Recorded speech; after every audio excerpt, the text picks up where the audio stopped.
Hello guys, কেমন আছো? আশা করি তোমরা সবাই অনেক ভালো আছো, কিন্তু আমি একটুও ভালো নেই। দেখো, কদিন আগে আমার এই বোলটা জল চেঞ্জ করার ভিডিও তোমাদের কাছে পোস্ট করেছিলাম। আমার ব্ল্যাক অ্যান্ড হোয়াইট মলিকে তোলার সময় আমার হাত থেকে নিচে পড়ে যায়। তো নিচে পড়ে গিয়ে ওর শরীরে আঘাত লাগে।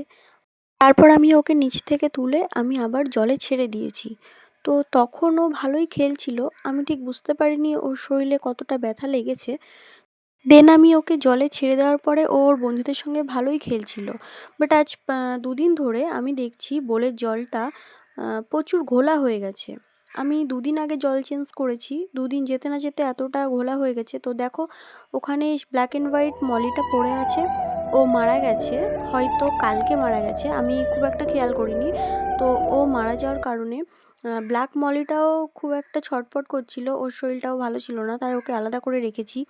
রাখার পরে আমি ব্ল্যাক অ্যান্ড হোয়াইট মলিটাকে তুললাম, হাতে নিলাম। দেখো, ওকে আমি যেখানে সেখানে ফেলে দিতে পারি না। ওকে আমি খুবই ভালোবাসতাম। ও খুব ছটফটে ছিল। হাতে নিতে গেলেই ও ব্যাঙের মতন এদিক ওদিক লাফিয়ে চলে যেত। ও সত্যি অন্যরকম একটা ফিশ ছিল আমার। ওর মৃত্যুর জন্য একান্ত ওই দায়ী। দেখো, ওকে হাতে নিতে গেলেই এদিক ওদিক লাফিয়ে লাফিয়ে চলে যেত।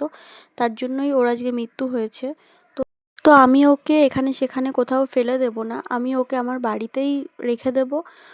আমার খুব ভালোবাসার একটা মাছ ছিল। ওর কালার কম্বিনেশনটাও দারুণ লেগেছিল আমার। ওকে সত্যিই অনেক ভালোবাসতাম। তো কি বলবো, বলার মতন কোনো ভাষা নেই। খুবই কষ্ট হচ্ছে, তবুও এটা আমাকে করতে হবে ওর জন্য।